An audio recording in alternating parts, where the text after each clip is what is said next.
So from today again we will start book को हम लोग फिर से शुरू करेंगे। और अभी तक हम लोग कितने चैप्टर्स डिस्कस कर चुके हैं? In Flamingo we have discuss 4 chapter, है ना। फ्लैमिंगो में अभी तक हम लोग 4 चैप्टर डिस्कस कर चुके हैं।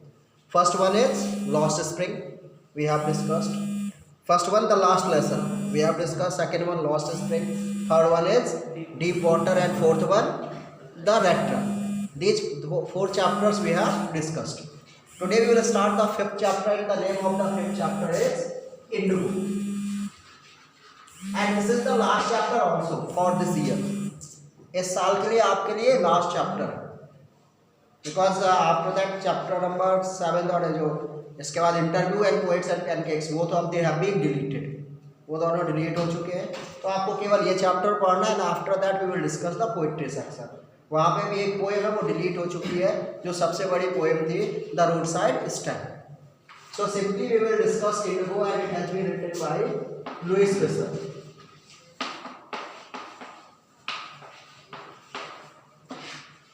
सो dear students, at first we will discuss about Louis Fischer. पहले लुइस फिशर के बारे में थोड़ा सा डिस्कस करेंगे, तब हम पहुँच पाएंगे इंडिगो के ऊपर, क्योंकि इसके टाइटल को रियल में समझना थोड़ा सा अलग तरीके से समझ पाएंगे। I think that you all know what is the meaning of the word Indigo. क्या होता है इंडिगो का मतलब? किस चीज का प्लांट है? नील, जिसको हम लोग बोलते हैं नील, है ना। तो अब इंडिगो इसका टाइटल क्यों है, ये हम बाद में डिस्कस करेंगे। पहले थोड़ा सा हम डिस्कस कर लेते हैं लुइस फिशर के बारे में। If we talk about Louis Fischer, so he is जो लुइस फिशर है, इज अ ब्रिटिश राइटर। ये ब्रिटिश ऑथर है। When the Britishers were ruling over India, जब ब्रिटिशर्स इंडिया पर रूल कर रहे थे, at that time he visited India as a British soldier. एक ब्रिटिश सोल्जर के रूप में इंडिया आते हैं। He observe Gandhi ji very minutely, Gandhi ji को बहुत ही माइन्यूटली उन्होंने ऑब्जर्व किया। स्वामी विवेकानंद रख दो। हाँ, विवेकानंद जी एक साथ कई काम कर सकते थे, तो तुम ना बनो अभी, खबर 8 और ही रहो, है ना। रख दो उसको, बंद कर। क्या लिख रहे हो?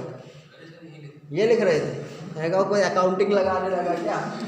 लिख लो लिख लो, कोई प्रॉब्लम नहीं। तो क्या हुआ, ही was greatly impressed by Gandhi personality. Gandhi से बहुत ही इम्प्रेस थे। And that's why in 1942 when India's freedom was eminent, he met with Gandhi. Eminent से मतलब about to be declared। 1942 में जब इंडिया की फ्रीडम डिक्लेयर होने वाली थी 43 में, तब वो आके मिले। तो क्या 1942-43 में कहाँ डिक्लेयर होने वाली थी? कब हुई डिक्लेयर? 47। तो वेरी क्या हो गया ये 1942 when the India's freedom was about to be eminent, about to be declared। History में पढ़ा होगा इंडिया को फ्रीडम कब मिली, किस बेसिस पर ब्रिटेन ने दी? ठीक है, simple. Second world war has been started in 1939। 1939 में सेकेंड वर्ल्ड वॉर स्टार्ट हुआ। One side Germany, Japan, Italy, ये सब थे। दूसरी तरफ in the beginning Britain and France, America was not taking part in the beginning. America part ले नहीं रहा था। और उस समय क्या था, जर्मन्स आर वेरी पावरफुल। उसका रीजन क्या था? क्योंकि हिटलर के जो सोल्जर्स थे, वो केवल सोल्जर नहीं थे, they are ready to do each and everything for Hitler. क्योंकि हिस्ट्री में पढ़ा होगा कि वो वहाँ के जो बच्चे थे, उनका पढ़ाई का तरीका ही डिफरेंट था। पहले उन्हें वो हिटलर का जो होता है, जैसे अभी देखे जो जिहादी जिनको बोलते हैं, कश्मीर में आते हैं, तो उनके दिमाग को इस हिसाब से ट्रेंड कर दिया जाता है कि वो अपनी जान आके दे देते खुशी खुशी। तो ये ट्रेनिंग वहाँ पर मिलती थी जो लोग नाजीज को फॉलो करते थे। तो वो उसके पास जो सोल्जर्स थे, जब आपके पास ऐसे सोल्जर्स हो जो कुछ भी कर सकते हो आपके लिए, तो फिर आप हारेंगे नहीं। अमेरिका पार्ट ले नहीं रहा था। So Britishers were feeling very weak in front of the Germans. उन्हें लग रहा था हम इनसे जीत नहीं पाएंगे। और अगर इंडियन सोल्जर्स की बात करी जाए, Indians are always considered very brave. लेकिन इस वॉर में इंडिया क्या था? India is neutral. India is neither fighting on behalf of Britain nor on behalf of Germans, ना इनकी तरफ से ना इनकी तरफ से, हमें किसी से कोई मतलब नहीं। तब क्या हुआ, Germans have sorry Britishers have kept a condition in front of India. उन्होंने इंडिया के सामने एक कंडीशन रखी that if they would join the allied forces, जो उनका ग्रुप बना था उसको अलाइड फोर्सेस कहा गया, कि अगर इंडिया ब्रिटेन को सपोर्ट करेगा, अगर इंडिया उस अलाइड फोर्स को ज्वाइन करेगा, then after the war the Britishers will give India its independence. तो जो ब्रिटेन है वो भारत को इसकी स्वतंत्रता देगा। So the second world war was over in 1945। 1945 में सेकेंड वर्ल्ड वॉर ओवर हो गया। And after that it took about 2 years, लगभग 2 साल लगे ब्रिटेन को पूरा यहाँ से अपना साम्राज्य उठाकर जाने में, और 2 साल बाद ultimately India got its independence in 1947। तो 1942-43 में ये कंफर्म हो गया था कि अब इंडिया को फ्रीडम मिल जाएगी। तो इसीलिए क्या हुआ, the Louis Fischer met Gandhi, Gandhi ji से मिलता है, and he asked Gandhi, Jogendra sir एक फोटो क्लिक कर लो, एक ऐसे रखें 2-3 एंगल से। सो ही आस्क्ड, आप उस तरफ आ जाओ बेटा, थोड़ा सा पीछे आओ इस तरफ। So simply what happened, India got independence and now he met Gandhi, Gandhi से मिला। जैसे सपोज करो कोई 12th में अभी इस साल 96-97% लेके आएगा और आया होगा, अगर आप उससे मिलेंगे so what you would ask, how you get it. जब कोई कुछ बड़ा कर लेता तो उससे पूछते कि आपने कैसे अचीव किया। So simply he asked Gandhi ji how he muster up courage to ask the Britishers to quit India without any weapon, कि आपने किसी वेपन का यूज नहीं किया, कुछ नहीं किया, फिर आपके अंदर इतनी हिम्मत कहाँ से आ गई कि आप उनसे क्या बोल पाए, बिना वेपन की हेल्प लिया आपने कैसे इन सबको यहाँ से भगा दिया। Then Gandhi told him all the story, Gandhi ji ने उसे पूरी स्टोरी सुनाई। He was greatly impressed by Gandhi की स्टोरी, गांधी की स्टोरी को सुन के भी इम्प्रेस हुआ। And he has written a biography of Mahatma Gandhi, Mahatma Gandhi के ऊपर उसने एक बुक लिख दी, बायोग्राफी लिख दी। A number of books has been written, बहुत सारी बुक्स लिखी गई, उसने भी एक बुक लिखी। And the book which he has written, जो बुक इसने लिखी हुई है, the name of the book is the life of Mahatma. जो लुईस फिशर ने बायोग्राफी लिखी उस बुक का नाम क्या है, the life of Mahatma. And this book has been considered the best book ever written on Gandhi's life. Gandhi ji के लाइफ के ऊपर बहुत सारी बुक लिखी हैं, लेकिन जो लुईस फिशर ने बुक लिखी हुई है, it has been considered one of the best. और उसका रीजन क्या है, क्यों इसको, क्योंकि यहाँ पहली बार था जो कोई गांधी से मिला, और मिलके जब आप उसके baरे में जानते हैं तो ज़्यादा बेटर जान लेते हैं कंपेरिजन की किसी सुन के लिखे। तो इसने क्या किया, उनसे pardon,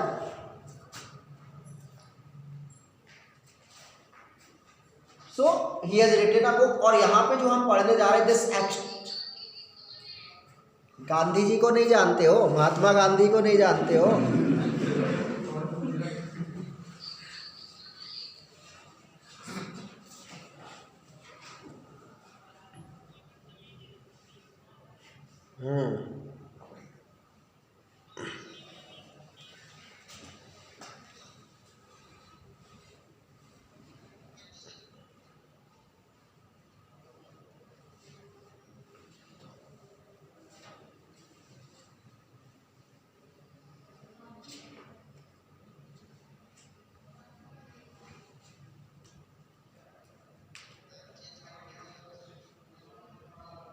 now it is not possible.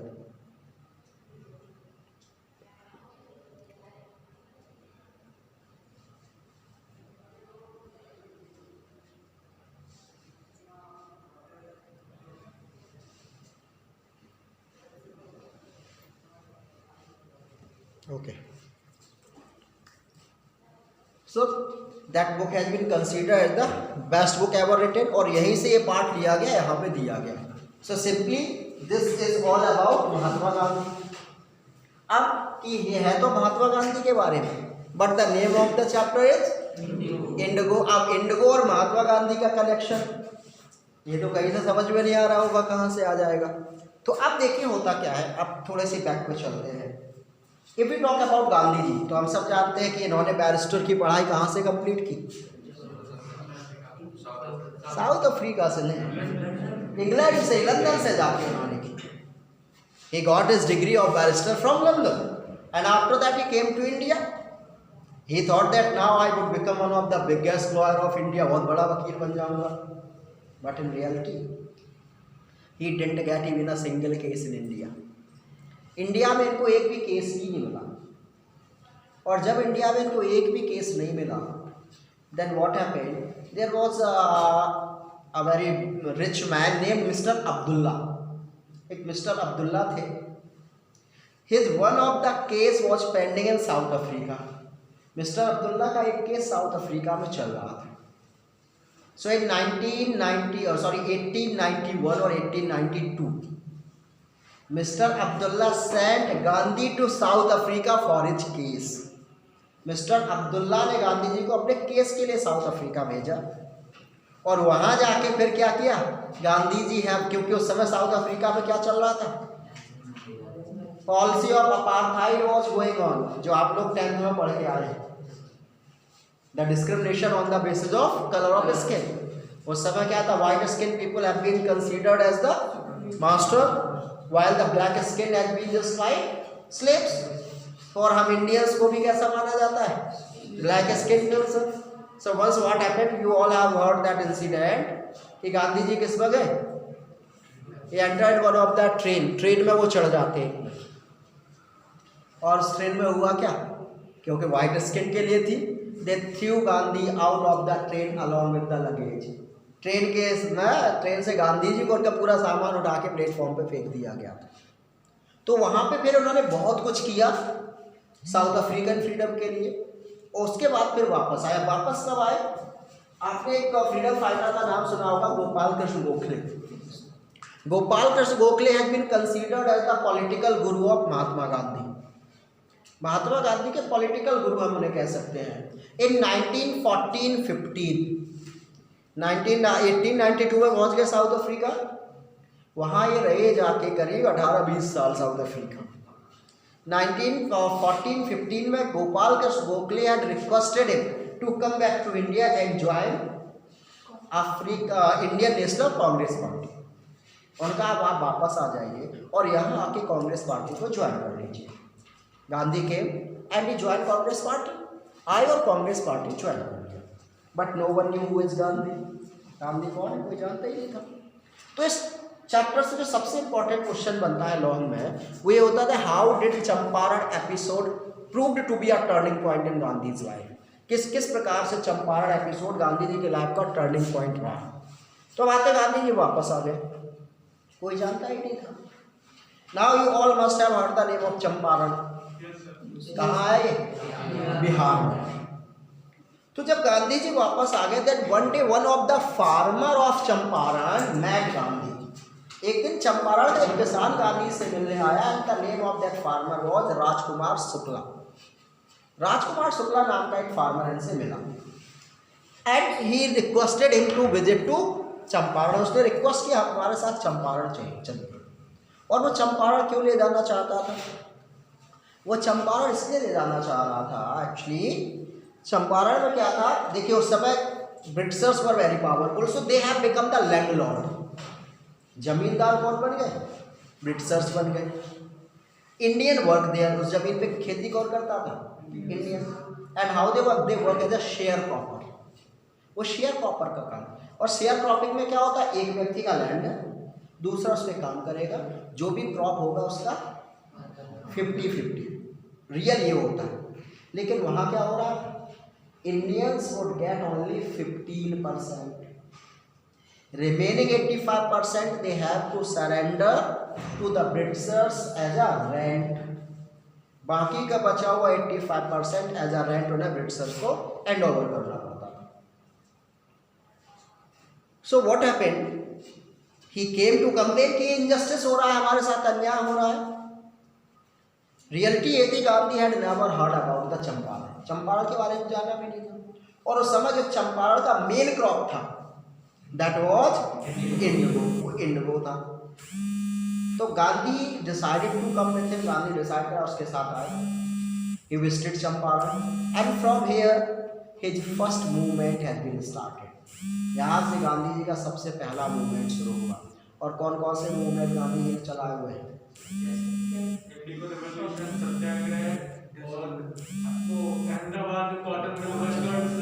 देखिए एक आपने सुना होगा that civil disobedience movement. Civil disobedience का मतलब सविनय अवज्ञा आंदोलन. So that was the first movement which had been started by Mahatma Gandhi. आपका मास्क कहाँ है बेटा? That should be on the face. मैंने तो इसलिए क्योंकि आवाज़ ही समझ में नहीं आती अगर मैं बात नहीं करता. हाँ. So that was the civil disobedience movement. सबसे पहला मूवमेंट इन्होंने चलाया सिविल डिसोबीडियंस. और जलियांवाला बाग तो सबने सुना होगा. Jallianwala Bagh was the outcome of that civil disobedience. ये सिविल डिसोबीडियंस मूवमेंट इतना सक्सेसफुल हुआ, ब्रिटिशर्स इतने परेशान हो गए कि उन्होंने जलियांवाला ऐसा कांड कर दिया.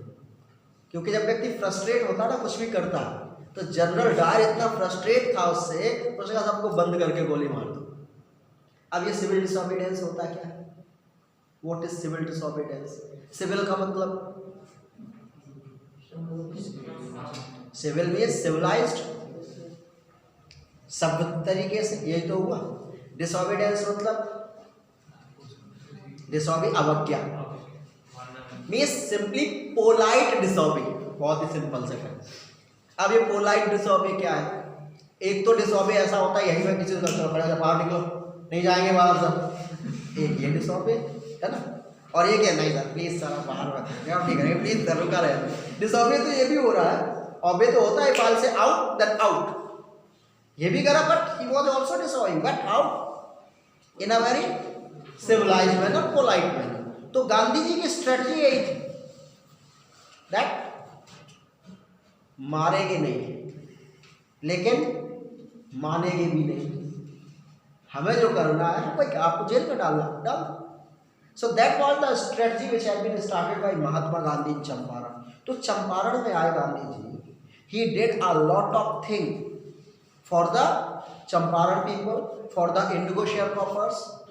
और यहाँ से उनका जो रेपुटेशन था इट बिल्डअप. जब आए थे then no one knew Gandhi, कोई नहीं जानता था. लेकिन he stayed in Champaran for about a year. लगभग एक साल वहाँ रुके.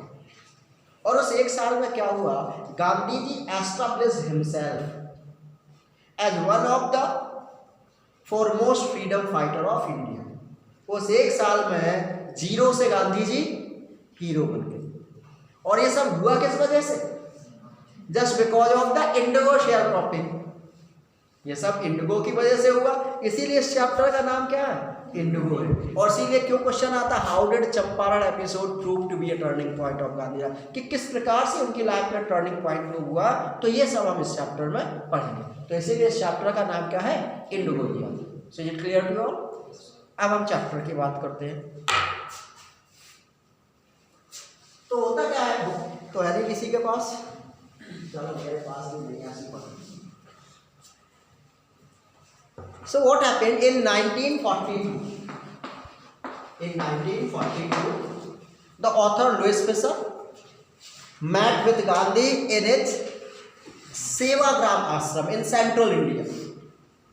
जो लगभग अहमदाबाद के पास उनका आश्रम था, सेवाग्राम आश्रम. तो 1942 में जो कौन है, जो इनका जो ऑथर है Louis Fischer, he met with Gandhi. Gandhi से मिला and he simply asked Gandhi. और गांधी से वही पूछा कि आपने ये सब कैसे किया हुआ. तो सिंपली उससे कहा okay today I will tell you how it all had been happened. Gandhi कहा ठीक है आज मैं आपको ये सब बताऊंगा कि ये सब हुआ कैसे. And now he started the story in flashback. अब स्टोरी फ्लैशबैक में जाएगी पुरानी, क्योंकि अभी किस समय पे मिले थे? 1942. अब गांधी ने कहा it all has started from 1917. Gandhi ने कहा ये सब शुरू कब से हुआ? ये सब 1917 से शुरू हुआ. उनका एक्चुअली इन दिसंबर 1916 उनका it was the month of December year 1916, an annual convention of Congress party was going to be held in Lucknow. का दिसंबर 1916 में कांग्रेस पार्टी का annual convention, you know what is annual convention? Annual meeting, just like जैसे होती है एक साल में meeting करके पूरा एजेंडा सेट करती है कि पूरे साल क्या क्या करना है, कैसे करना है। तो कांग्रेस पार्टी का जो एनुअल मीटिंग था that is going on in Lucknow on December 1916।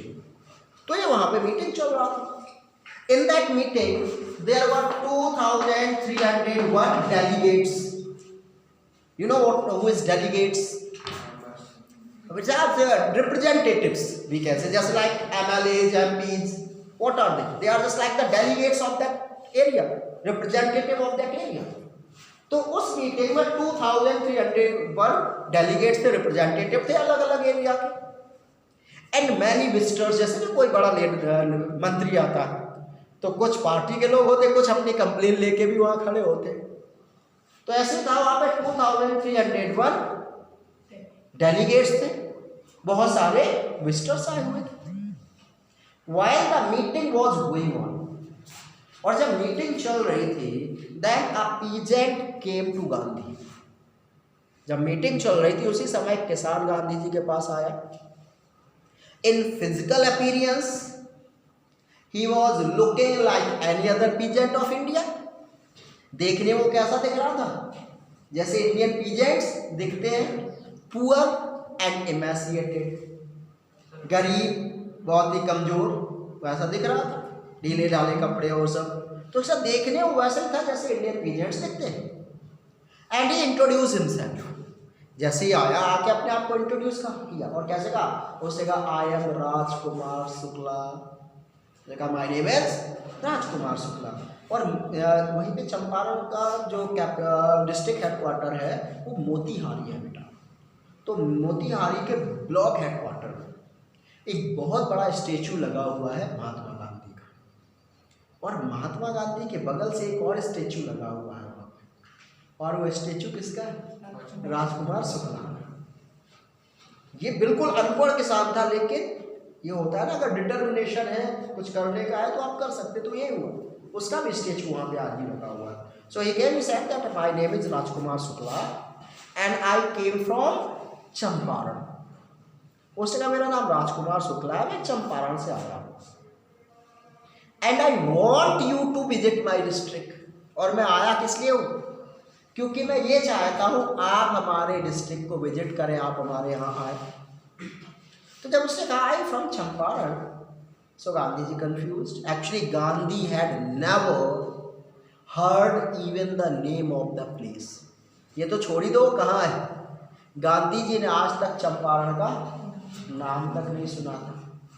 तो उसने बताया that actually it was in the foothills of towering Himalayas near the kingdom of Nepal. उसने कहा कहाँ पर है? Foothills. What do you mean by foothills? तलहटी। फुट किसको बोलते? पैरों। तो उसने कहा हिमालय, ऊंची ऊंची हिमालय की तलहटी में नीचे के एरिया में। और कहाँ पर? Near the kingdom of Nepal. क्योंकि बिहार बॉर्डर किससे लगा हुआ है? जैसे अपना यूपी बिहार ये नेपाल से लगा हुआ है। गोरखपुर से आगे जैसे जाएंगे वहाँ नेपाल बॉर्डर शुरू हो जाता है। गोरखपुर के उस तरफ बिहार शुरू हो गया तो उससे भी शुरू होता है। तो उसने यही बताया कि ये जो चंपारण है ये नेपाल से लगा हुआ जो हिमालय का नीचे का एरिया वहाँ पड़ता है। उसने बताया वो चाहता क्यों है। उसने बताया actually under N ancient arrangement. उसने कहा very ancient very old system is going on इन चंपारण। उसने कहा चंपारण एक बहुत ही पुरानी व्यवस्था चल रही है।